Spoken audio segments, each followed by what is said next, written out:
Saludos a nuestra estimada audiencia y bienvenidos a una nueva edición de nuestro programa De Aquí y de Allá en macortv.com, como siempre con sus anfitriones Beatriz Rangel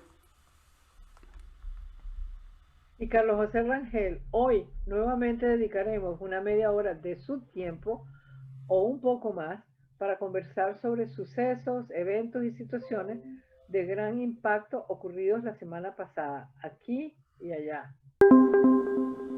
Los primeros viernes de cada mes, el Departamento del Trabajo de los Estados Unidos publica las cifras oficiales de empleo y desempleo en el país. Este viernes pasado, sorprendiendo a los analistas que esperaban un repunte con cerca de 1 millón de empleos nuevos, hubo gran decepción, debido a que solamente se crearon menos de 300.000 empleos en el mes de abril. Unos 265.000, perdón, 260.000. Realmente fueron 264.000, pero la recuperación del nivel de empleo prepandemia no se espera de ninguna manera que sea rápida, porque aún a un nivel promedio de recuperación de 300.000 empleos mensuales, tomaría algo más de un año para que el mercado laboral llegue a los niveles de febrero del 2020. Eso sin contar el crecimiento natural de la fuerza de trabajo. Pero es que además, yo lo que pienso es que todo este episodio del COVID-19 aceleró tendencias latentes en la economía como fueron la marcha inexorable hacia la automatización y dos, eh, aumentó la irrelevancia de algunos sectores económicos. Como consecuencia de ello, cuando se restituya plenamente la actividad económica mundial, va a haber unos empleos que no van a existir y va a haber entonces eso que se llama un choque o un desnivel entre la oferta de trabajo y la demanda de trabajo, Sí. porque van a empezar a demandar perfiles profesionales distintos a los de la pandemia, a los que prevalecían antes de la pandemia. Sí, no, es natural. O sea, hay una reestructuración del trabajo, no solamente por la oferta del empleo, sino perdón, la oferta que tienen los empleadores, sino lo que ofrecen los empleados. Se ha visto que mucha gente está reevaluando lo que quiere hacer. Hay gente que simplemente se fue de un tipo de negocio en el que estaba, por ejemplo, en ventas y ese tipo de cosas, a otras situaciones en las que no tienen que estar tan, como llaman, en la primera línea, relacionados con gente y interactuando menos. Eso ha ocurrido. Sí, definitivamente hay una reestructuración y eso se refleja en parte en el análisis perdón, en el informe del Departamento del Trabajo. Ahora, lo que sí quiero puntualizar es que, por supuesto, las reacciones ante esta noticia fueron muy diversas. Los mercados de valores, o sea, siempre dicen que lo que es mala noticia para la calle principal de un pueblo es una buena noticia para Wall Street. Efectivamente, una vez que salió el informe del Departamento del Trabajo, los mercados de valores, los índices de mercado de valores subieron a niveles récord. Principalmente porque se espera entonces que la Reserva Federal mantenga sus políticas que han sido muy favorables a la inversión. Eh, Cosa interesante, en este informe, uno de los sectores de empleo que bajó fue manufactura, que como tú dices, aparentemente, a pesar de que manufactura está verdaderamente repuntando, tiene dos cosas que están ocurriendo. Primero, la automatización, como bien lo señala, y segundo, una grave crisis subyacente pues, en todo lo que es la economía, que es que las cadenas de suministro están totalmente quebradas en este momento y ahí están ocurriendo escaseces de cosas tan sencillas como partes para automóviles, lo cual hace que crezca el precio de los automóviles usados y que disminuya la oferta carros Bueno, eléctricos. mira, O sea, está ocurriendo cosas muy desde el punto de interesantes en la vista de la economía. distribución automotriz, esa industria está completamente descoyuntada. Ujú.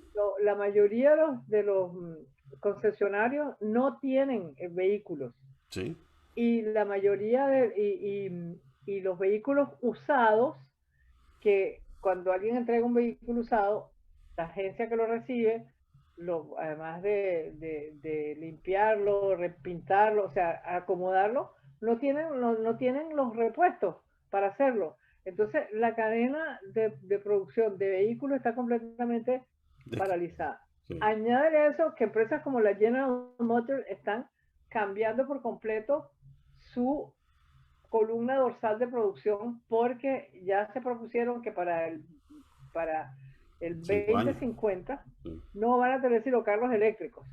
Entonces están reacomodando las líneas de producción, aumentando las líneas de producción de carros eléctricos, reduciendo las de los carros normales y corrientes a combustión. Entonces estamos ahorita en un proceso de verdadero descalabro de la cadena de la cadena de suministro. Sí, la, lo que es el sector de Así que si ustedes, almacenamiento, señores que nos están escuchando, tienen depósitos y un demás, carro, perdón. cuídenlo, háganle el servicio, cuídenlo de que no lo choquen la cantidad de mentes que manejan en la ciudad de Miami y, y tengan muchísimo cuidado con su vehículo porque es que si se lo chocan ni siquiera van a tener cómo repararlo. Sí, bueno, no, sí, está muy mal ese sector. Otro sector que me llamó la atención de que bajó el nivel de empleo es el sector de construcción. Porque si tú te pones a ver, con las tasas de interés tan bajas, con la demanda por nueva vivienda tan alta, uno pensaría que el sector construcción estaría repuntando. Pero aparentemente en ese caso sí es escasez de mano de obra. Y por supuesto también el problema de los suministros. El sector construcción está golpeado también por el COVID en ese sentido. Pero todo esto son descalabros que me parece a mí que son coyunturales. ¿Qué opinas tú del ataque cibernético a a la red de pipelines de Colonial, que es la empresa que lleva la mayoría del combustible a la costa este de los Estados Unidos desde Houston? Desde el sur, desde Texas y Luisiana hacia el sector noroeste, que es el que más demanda este tipo de cosas. Bueno, hay un efecto inmediato que es que subió el precio de la gasolina. Como te digo, y una cosa que me llamó la atención es que la gente a la que se le atribuye este ataque, que creo que se llaman The Dark o algo por el estilo, Dark Side. Dark Side, exactamente, el Dark Side, el lado oscuro, viene algo así, supongo que de Star Wars, de Guerra de la Galaxia. Dice que se le atribuye el ataque, pero que no lo ha admitido. Dice que ellos no son terroristas, sino que simplemente están en este tipo de asuntos por el dinero, por la recompensa monetaria. Pero este grupo de Dark Side está ubicado en Rusia. Y en Rusia no suceden cosas sin que el gobierno esté detrás de ellos. Así que hay algo ahí que evidentemente la reacción en los Estados Unidos por parte del gobierno ha sido muy severa y que creo que puede tener consecuencias bastante negativas en el ¿De futuro. veras en qué sentido? Porque yo no los he visto que tomen ninguna medida con el tema de Rusia. Yo te voy a decir una cosa. Este tema de Rusia ha llegado donde ha llegado porque tanto Europa como los Estados Unidos lo han permitido. El, tanto acomodo, tanto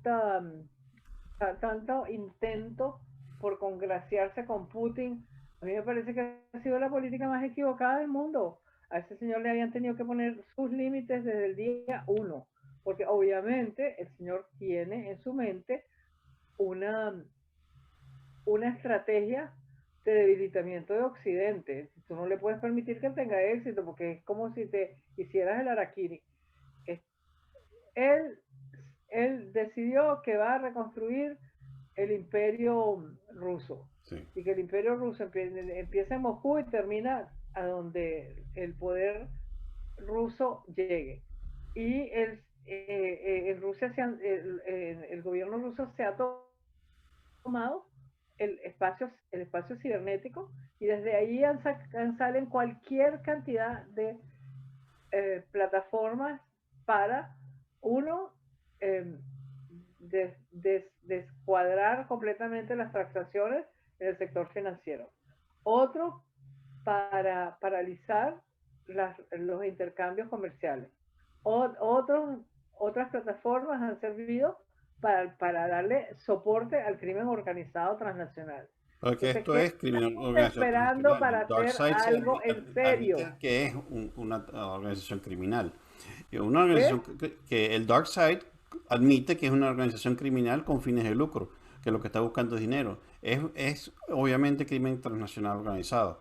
Y se le acoge en el seno de un país sumamente rígido en su en nivel autoritario como es Rusia. O sea que, cosa que uno tiene que decir, no lo hace sin consentimiento del gobierno. O sea que evidentemente eh, Bueno, están I aliados. rest my case, como dicen los abogados aquí, de todo eso que tú estás diciendo, porque es exactamente lo que yo estoy diciendo. Yo lo que estoy diciendo es que es, si Occidente no se pone, no enfrenta con seriedad este desafío que representa la toma del espacio sideral por parte, o el cibernético, perdón, del espacio sideral también, pero el No tanto, cibernético que es más tanto. importante, por parte de Rusia y sus organizaciones criminales, siendo que ya entramos en la era de la economía digital, vamos a tener severos problemas de disrupciones provocadas cuando no es DarkSide.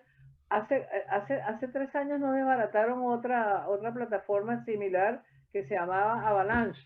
Ujú. ¿Y cuántas otras nos viven desbaratando todos los días? Pero yo no Eso, creo que es un problema de oh, estar enfrentando plataforma por plataforma. Es un problema de estar yendo donde el que autoriza y crea esas plataformas y decirle, hasta aquí llegamos, señor. sí. Bueno, no sé qué va a ocurrir, pero hay tiene, o sea, hoy leí un email que me llamó mucho la atención, que decía, el titular era en defensa o cómo se defiende la democracia. Porque prácticamente por qué hay que defender la democracia. Entonces yo estaba pensando, caramba, qué pregunta tan horrorosa que hay que hacer, que uno tiene que dar por sentado que hoy en día hay que defender la democracia. La democracia hay que defenderla porque tiene demasiados enemigos, demasiados poderosos, empezando por Rusia, siguiendo por China, en Latinoamérica ni se diga lo que está ocurriendo. La democracia está a la defensiva en este momento a nivel mundial. Como bien lo sabes, tuvimos un foro en donde se hablaba de eso.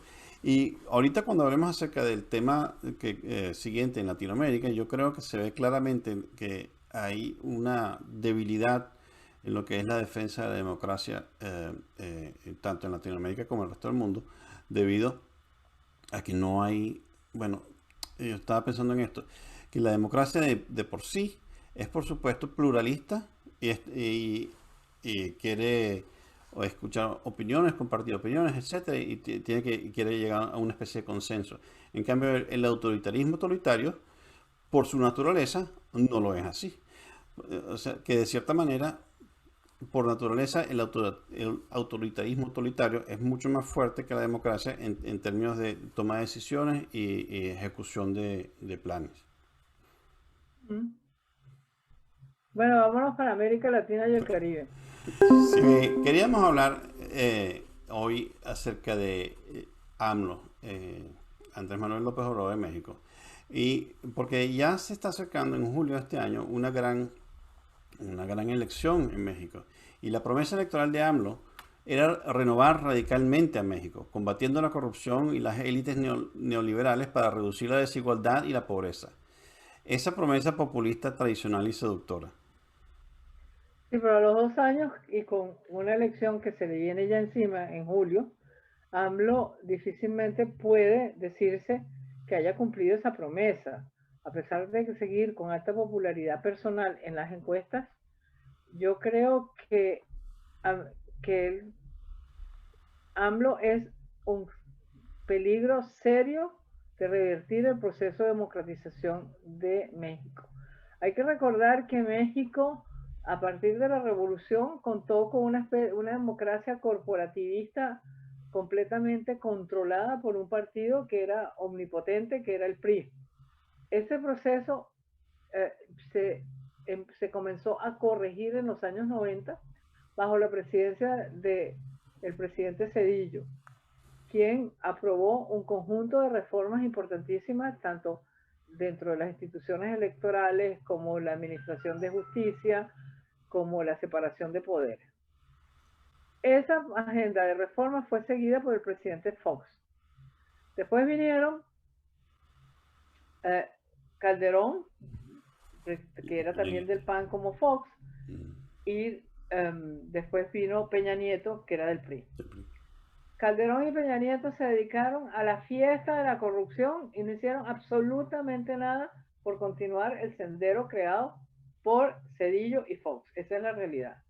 Entonces, AMLO ahora ha cabalgado sobre el descontento de los mexicanos por esa corrupción abyecta de las administraciones Calderón y Peña Nieto, y el señor le han dado máximos poderes porque tiene más de 2/3 de mayoría en el Senado y en la Cámara. Por eso él ha podido revertir las concesiones al sector privado en la industria petrolera, aumentar el intervencionismo del Estado, suspender obras y dedicar recursos a unas obras de refinería petrolera que habían sido desechadas hace muchísimo tiempo por considerarlas como antieconómicas, pero él las quería colocar en su estado de trabajo.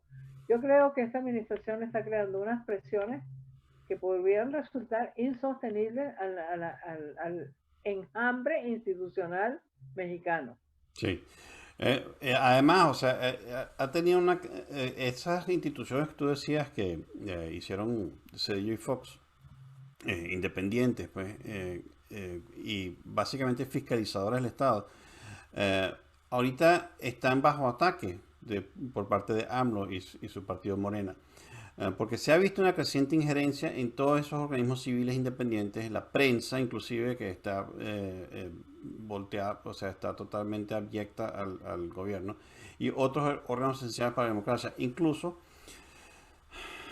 el ejército debería ser apolítico, aparentemente se está politizando algo, pues, en relación con bajo el mandato de AMLO. Habíamos conversado hace un par de semanas acerca del intervencionismo de AMLO en el Instituto Nacional de Acceso a la Información, el INAI, que es el organismo independiente, una especie de fiscalía que administra el acceso libre a la información pública y que permite que la prensa pueda revisar la corrupción, pueda ver qué es lo que está haciendo el gobierno. Los ataques de AMLO contra la prensa son lapidarios y la tiene totalmente bajo control. Esta semana, además, vimos una arremetida directa contra una organización no gubernamental llamada Mexicanos contra la Corrupción y la Impunidad, el MCCI. Bueno, pero es que tú no viste la rueda de prensa que sirvió de gatillo contra esa organización no gubernamental. Los medios que concurren ahora a las ruedas de prensa diarias de López Obrador son medios montados por su partido y por su gente y leales al gobierno. Entonces hubo una señorita que se levantó de uno de esos medios y le dijo: mire, presidente, ¿y usted no cree que Estados Unidos se está metiendo en nuestra democracia y está tratando de enfrentarnos porque a través de la institución esta están poniendo dinero? Total, fue una acusación contra la organización y contra el gobierno de Estados Unidos. Y entonces él, con su vocecita así hipocritona, dijo: bueno, pues fíjese que no me había dado cuenta, pero ahora que usted lo denuncia, creo que sí hay razones por las cuales escribirle una nota de protesta al gobierno de Estados Unidos y ver todo lo que está haciendo esa organización. Y de ahí se lanzó esta andanada contra esa organización no gubernamental.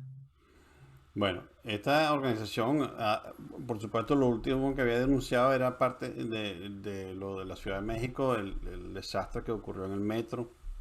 Ha denunciado, ¿cómo se llama? La adquisición de vacunas sin verdadera transparencia en los contratos, cosas por el estilo, inclusive la injerencia religiosa en el gobierno. El AMLO está acusando a los mexicanos contra, ¿cómo se llama? Con la corrupción y Y bueno, claro, pero la impunidad y de mientras golpistas. tanto las denuncias de esa organización, que era sobre la adquisición de vacunas sin ninguna transparencia, el colapso del metro en la Ciudad de México, que fue monda y lirondamente porque la, la, la participación de la corrupción era tan alta en el contrato que sustituyeron los materiales, recortaron los insumos y pues pasó lo que pasó. Sí, y Y, eso fue justamente durante, mientras Morena los partidos de AMLO estaban gobernando la Ciudad de México. exacto. Sí. Bueno, pero resulta que al día siguiente de esa conferencia que tú estás diciendo y al día siguiente que se le presentó la queja directa a los Estados Unidos, la vicepresidenta Kamala Harris hizo una conferencia telefónica en preparación de la visita que va a tener a México y a Guatemala en junio de este año. Y AMLO no sacó a relucir este asunto de los fondos de USAID que se le dan a la organización no gubernamental. Pero planteó cosas así como eso de que ellos iban a tratar de plantar árboles para combatir el problema de cambio climático que está afectando a Centroamérica y ayudar a la migración, pero que les gustaría llegar a un acuerdo a los Estados Unidos de una siembra de árboles y entonces que los Estados Unidos diera visas de trabajo a los mexicanos.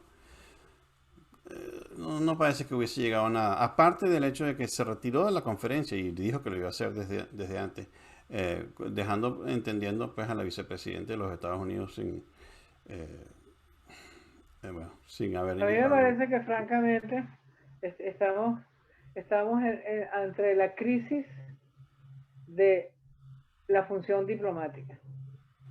Porque si AMLO se retira, la señora Kamala Harris ha debido en el acto decir, doy por terminada esta conferencia. ¿Cómo se iba a quedar ella ahí? Sí. Yo no sé qué pasó ahí, pero es que además AMLO, tú sabes que es bien machista, así que quién sabe si le interesaba hablar con una vicepresidente en vez de con el presidente. Quién sabe. Pero es que, los, yo, pero es que AMLO no puede decidir con quién habla él en los Estados Unidos. Mm, Es Estados Unidos el que decide quién habla con AMLO, ¿sabes? sí. Entonces, siendo que eso es así, él tiene que mantener una agenda y si se retira, yo soy el representante de Estados Unidos, yo me retiro también. Sí. Pero si tú te quedas ahí, tú estás avalando la conducta del señor. Sí, bueno, vamos a ver un poco más detalle de esa conferencia porque me parece que hubo un desaire bastante grande ahí. Pero claro, no, un desaire no, a mí me parece que realmente fue un mensaje bien claro. Yo voy a hacer lo que me da la gana y además ustedes me van a dejar que yo haga lo que me dé la gana. Y además sin verdaderas propuestas concretas. O sea, acuérdate que Harris ha sido designada por el presidente Biden para tratar el problema de la inmigración incontrolada de tanto de la zona del Triángulo del Norte como de México. Y ese era el motivo de la conversación. Y no parece ser que hubiesen llegado a nada efectivo. Ahora, me parece que hay algo que está sucediendo en Latinoamérica, que es lo que intuíamos anteriormente, que tiene que ver con México, tiene que ver con la debilidad percibida de los Estados Unidos en la región, y francamente un gran vacío de poder que está ocurriendo, que yo creo que AMLO quiere tratar de tomar conjuntamente con el presidente Alberto Fernández de Argentina. ¿Tú que has estado viendo eso, qué me cuentas al respecto? Mira, a mí lo que me parece es que en América Latina en este momento hay una crisis de liderazgo.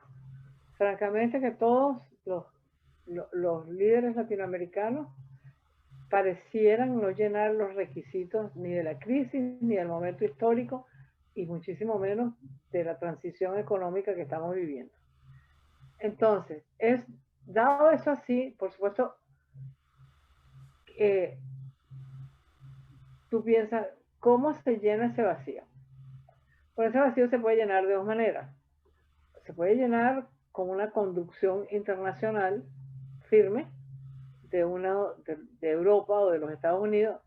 Europa, su agenda no es latinoamericana para nada, porque ellos, como lo dijo bien claro la señora Thatcher en 1989, los próximos 40 años de Europa van a ser la absorción de Europa Oriental dentro del andamiaje democrático europeo y el desarrollo de interconexiones económicas que le permitan a esos países prosperar y tener las clases medias que tienen Inglaterra, que tiene Alemania, que tiene Italia, que tiene Francia. Eso. Bueno, entonces ellos están enfocados en eso. A nosotros no nos queda otra que tratar de llenar ese vacío con las instituciones que hemos creado a nivel regional. Una de ellas es la OEA. En la OEA tenemos un secretario general bastante despierto, que él ha tomado muy bien su reto, ha tratado de defender con todos los recursos que la organización le otorga a la democracia y a la vigencia de la Carta Democrática Interamericana. Sin embargo, detrás de él no se ha cohesionado el liderazgo democrático de América Latina, que era lo que tendrían que haber hecho. Exactamente. Estoy de acuerdo contigo. En cambio, el liderazgo no democrático latinoamericano, que lo que quieren es sistemas autoritarios como el de Cuba, como el de Venezuela, como el de Nicaragua, como el de Bolivia y como el de México, porque ya eso que tiene AMLO no se puede llamar democracia. Entonces, los que quieren seguir, quieren trillar esa vía, sí están unidos, sí tienen una estrategia y sí están confrontando a las otras naciones. No Sí. sé. Están totalmente unidos tratando de desprestigiar la OEA. Claro. La OEA pero no sé si los trágicos sucesos de la semana pasada en Colombia sí. Van a llamar a todos los jefes de Estado a reflexionar y entender que o se meten detrás del secretario general de la OEA y la OEA para defender la democracia, o uno a uno va a ir cayendo. Está en gran peligro la democracia en Latinoamérica en este momento. Gran peligro. Pero bueno, no sé, estamos viviendo tiempos bien difíciles. Sí. No creo sinceramente, o no sé qué opinas tú, pero yo no creo sinceramente que los países de América Latina todavía estén o hayan salido del entumecimiento que produjo el COVID o que ha producido el COVID-19 para empezar a tener una agenda estratégica. Creo que están todavía como cuando a ti te dan un golpe y la sangre no te vuelve a la cabeza, entonces no sabes qué hacer. No ayuda que el totalitarismo en general es muy, vamos a llamarlo así, bien visto entre nuestros pueblos. Porque como decía mismo Luis Almagro en la conferencia esa que tuvimos la semana pasada, tanto como se denuncian esos países que tú mencionaste, de la misma manera habría que denunciar lo que está ocurriendo en El Salvador y en Brasil, que también están posicionándose de manera totalitaria. Los totalitarismos de izquierda y de derecha son simplemente rutas al fracaso económico y social de cualquier pueblo. No es una respuesta a el Grupo de Puebla o al Foro de Sao Paulo simplemente tener totalitarismo de derecha o totalitarismo mercantilistas con signos. Bueno, pero es que eso lo dejó bien claro en los estudios de la señora Kirkpatrick. La señora Kirkpatrick claramente demostró que el totalitarismo y el autoritarismo persiguen un solo objetivo, que es mantenerse en el poder, claro, a costa de cualquier sacrificio hacia la ciudadanía. Entonces, ¿qué pasa? Como ese es su único objetivo, aun cuando ellos usen plataformas políticas distintas para lograr ese objetivo, el logro de ese objetivo los une. Sí. Bueno,